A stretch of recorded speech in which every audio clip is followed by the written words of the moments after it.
आप देख रहे हैं भायंदर सत्ता न्यूज। महाराष्ट्र में बीजेपी 2024 के चुनावों में 40 से अधिक सीटें जीतने के लक्ष्य की तैयारियां कर रही है। बीजेपी ने 26 जनवरी से पहले विधायकों को 50 लाख नमो ऐप डाउनलोड करने का टारगेट भी दिया है।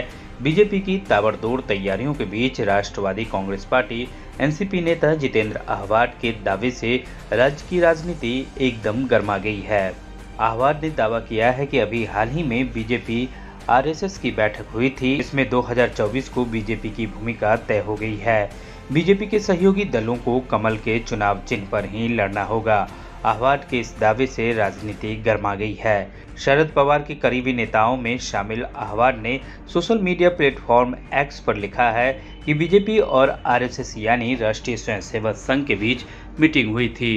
इस ट्वीट में जितेंद्र आहवाड ने यह भी कहा कि इस बैठक में 2024 के चुनाव और बीजेपी की भूमिका तय की गई है। जितेंद्र आहवाड ने लिखा है कि 2024 में बीजेपी महाराष्ट्र में अकेले लड़ेगी। आहवाड ने कहा कि जो लोग बीजेपी के साथ चुनाव लड़ना चाहते हैं उन्हें कमल पर चुनाव लड़ना होगा। जितेंद्र अवध के ट्वीट से राजनीतिक गलियारों में चर्चा छिड़ गई है। जितेंद्र आहवाड को यह ट्वीट नागपुर में विधानसभा का शीतकालीन सत्र खत्म होने के बाद आया है। बीजेपी नेता और राज्य में उप मुख्यमंत्री देवेंद्र फडणवीस ने कुछ समय पहले टाइम्स ऑफ इंडिया के इंटरव्यू में कहा था कि बीजेपी राज्य की 26 सीटों पर लड़ेगी। इसके बाद चर्चा हुई थी कि एकनाथ शिंदे की अगुवाई वाली शिवसेना और एनसीपी को 11-11 सीटें मिल सकती हैं। अब आहवाड के ट्वीट से महाराष्ट्र की राजनीति में एक निशान पर लड़ने को लेकर चर्चा छिड़ गई है। जितेंद्र आहवाड का दावा है कि सहयोगियों को ऐसा करना पड़ेगा, नहीं तो बीजेपी अकेले लड़ेगी। राज्य में लोकसभा की कुल 48 सीटें हैं।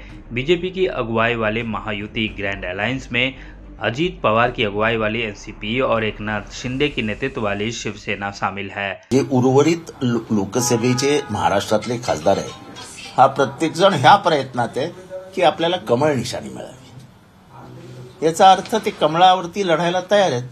त्यामुळे भाजपचं काम हे बाहेर असलेले खासदारच करणार आहेत। जे उर्वरित लोकसभेचे महाराष्ट्रातले खासदार आहे, हा प्रत्येक जण ह्या प्रयत्नात आहे की आपल्याला कमळ निशाणी मिळावी।